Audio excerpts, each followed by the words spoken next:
Salam Bapak, Ibu, Saudara dan Saudari yang terkasih. Salam sehat bagi kita semua. Puji-puji namanya yang maha besar.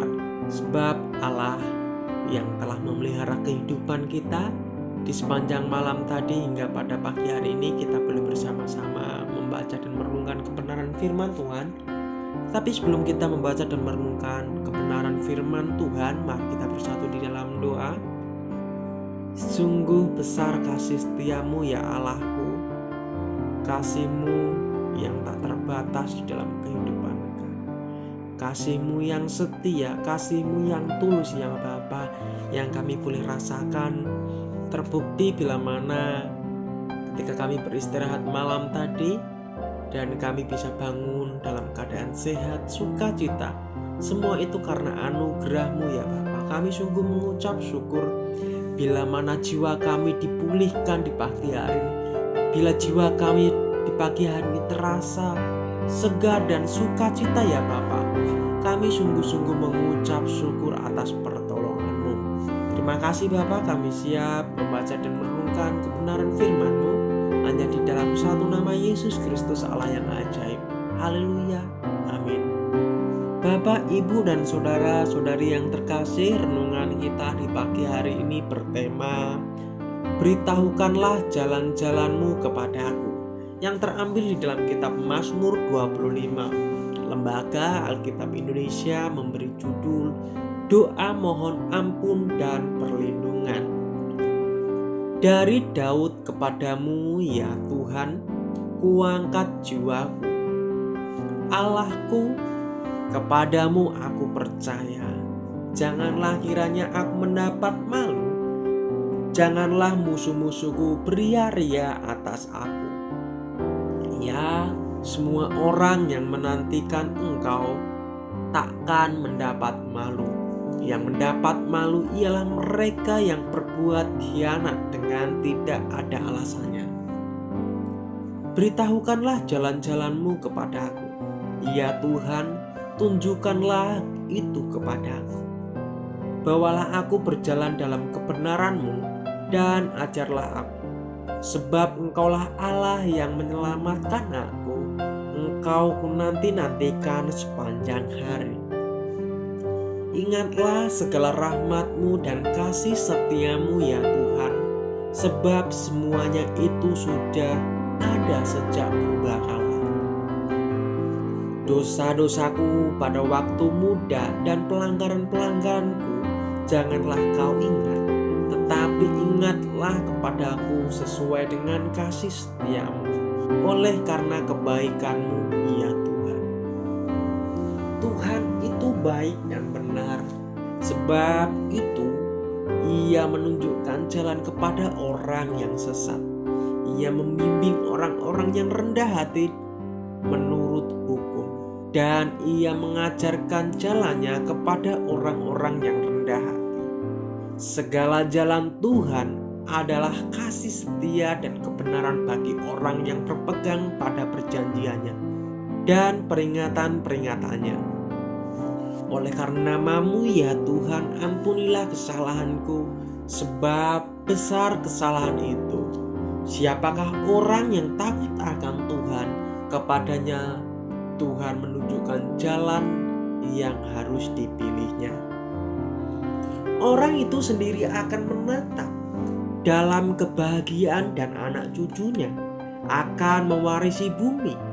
Tuhan bergaul karib dengan orang yang takut akan Dia, dan perjanjiannya diberitahukannya kepada mereka.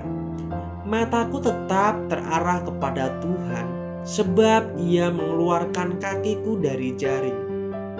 Berpalinglah kepadaku dan kasihanilah aku, sebab aku sebatang kara dan tertindas. Lapangkanlah hatiku yang sesak, dan keluarkanlah aku dari kesulitanku.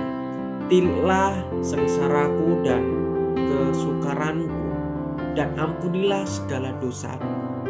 Lihatlah betapa banyaknya musuhku, dan bagaimana mereka membenci aku dengan sangat mendalam. Janganlah kiranya jiwaku dan lepaskanlah aku. Janganlah aku mendapat malu sebab aku berlindung padamu. Ketulusan dan kejujuran kiranya mengawal aku, sebab aku menanti-nanti Engkau ya Allah.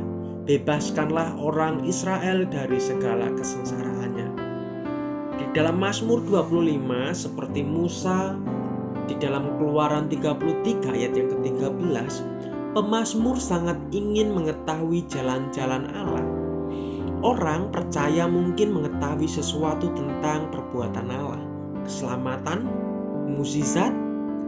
Di dalam Mazmur 103 ayat yang ke-7, tetapi tidak pernah sungguh-sungguh mengenal Allah atau memahami jalan-jalannya itu. Prinsip-prinsip hikmat yang dengannya ia bekerja di dalam kita dan menuntun kita. Prinsip-prinsip dasar untuk mengetahui jalan-jalan Allah dalam Mazmur ini adalah sebagai berikut. Yang pertama, kita harus sungguh-sungguh ingin untuk dipimpin ke dalam jalan Allah yang benar dan kebenaran firman-Nya di dalam Mazmur 25 ayat yang keempat. Dan yang kedua, kita harus ingin sekali menaruh harap pada Allah saja sepanjang hari di Mazmur pasal 25 ayat yang kelima. Dan yang ketiga, kita harus tunduk kepada Allah dengan rendah hati di dalam Mazmur 25 ayat yang ke-9. Mengabdikan diri kepada kehidupan saleh di dalam Mazmur 25 ayat yang ke-10. Dan takut akan Tuhan di dalam Mazmur 25 ayat yang ke-12 sampai 14. Dan yang keempat, karena dosa adalah halangan untuk mengenal Allah dan jalan-jalannya, kita harus meninggalkan dosa dan disucikan serta diampuni. Di dalam Mazmur 25 ayat yang keempat sampai 8. Seandainya ada niat jahat dalam hatiku, tentulah Tuhan tidak mau mendengar. Di dalam 1 Yohanes 2 ayat 1 sampai yang ke-6. Dan yang kelima, kesulitan dalam kehidupan kita belum tentu menjadi tanda bahwa Allah tidak berkenan pada kita. Di dalam Mazmur 34 ayat yang ke-20. Mengenal Allah dan jalannya mungkin menuntun kita kepada penderitaan dan kerugian yang mungkin tidak akan kita alami kalau tidak mengikut Dia. Di dalam Kisah Para Rasul 14 ayat yang ke-22 dan juga di dalam pasal yang ke-20 ayat yang ke-22 sampai 23. Teladan utama kebenaran ini adalah Yesus sendiri yang mengikuti kehendak Allah dengan sempurna. Namun penderitaan, kesusahan, pengkhianatan, dan salib, orang percaya yang tetap tinggal di dalam kehendak Allah harus menantikan yang sama di dalam Matius 10 ayat yang ke-24. Tema utama Mazmur ini ialah bagaimana Allah dengan hikmat menuntun orang percaya yang setia. Perhatikan kebenaran berikut. Yang pertama, Allah memiliki rencana untuk setiap orang percaya. Dia memiliki rencana untuk Adam di dalam Kejadian 1 ayat yang ke-28 dan juga di dalam pasal yang kedua ayat 18 sampai 25. Dan juga kepada Abraham di dalam Kejadian 12 ayat 1 sampai 3. Dan juga Yusuf di dalam Kejadian 25 ayat 4 sampai 9. Dan umatnya Israel, Kejadian 50 ayat yang ke-24. Dan juga di dalam Keluaran 6 ayat 5 sampai 7. Ia mempunyai rencana bagi Yesus. Dan juga di dalam Lukas 18 ayat 31. Dan Paulus, Kisah Para Rasul 21 ayat 10 sampai 14. Allah memiliki rencana tertentu bagi setiap anaknya di dalam Efesus 1 ayat 10 dan pasal yang kedua ayat yang ke-10. Rencana Allah dapat disampaikan kepada kita melalui cara-cara luar biasa seperti mimpi, penglihatan, dan nubuat. Di dalam Kisah Para Rasul 2 ayat 17 dan 9 ayat 12 dan pasal 10 ayat 3, dan juga di dalam Kisah Para Rasul 13 ayat 2 dan juga di dalam 1 Korintus 14 ayat yang ke-1. Tetapi cara yang biasa dipakainya dalam menuntun dan menyalurkan hikmat kepada kita adalah melalui firman Allah di dalam 2 Timotius 3 ayat yang ke-16.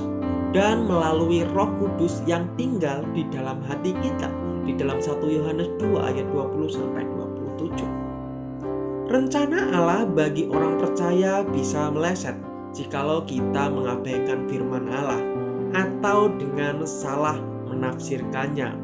Kita membuat keputusan yang bertentangan dengan kehendak-Nya. Jikalau keyakinan, sikap, dan ajaran dasar yang terdapat dalam Alkitab tidak tertanam betul-betul di dalam kita, maka kita akan tersesat. Kebenaran mendasari bimbingan Allah di dalam Mazmur 25 ayat 21 dan juga di dalam Roma 8 ayat 11 sampai 14, karena Allah menuntun kita di jalan yang benar. Di dalam Mazmur 23 ayat yang ketiga. Amin. Mari kita bersatu di dalam doa. Kami sungguh-sungguh percaya bahwa jalan-jalan-Mu ya Bapa yang selalu menuntun langkah kehidupan kami. Bahwa ketika kami merenungkan kebenaran firman-Mu ya Bapa, di dalam setiap nafas kehidupan kami percaya bahwa sikap apa yang kami panut sebagai pedoman kehidupan kami. Sebab Engkau adalah Allah yang hebat, Allah yang luar biasa, Allah yang sanggup melakukan segala sesuatu. Terima kasih, ini doa seruan kami. Kami menyerahkan langkah setiap kehidupan kami sebelum kami mengawali aktivitas kami. Kami perlu Engkau ya Bapa untuk menuntun jalan-jalan kehidupan kami. Terpuji kekal nama-Mu di dalam satu nama Yesus Kristus, Allah yang ajaib. Haleluya. Amin. Salam, selamat pagi, selamat beraktivitas. Tuhan Yesus memberkati kita semua.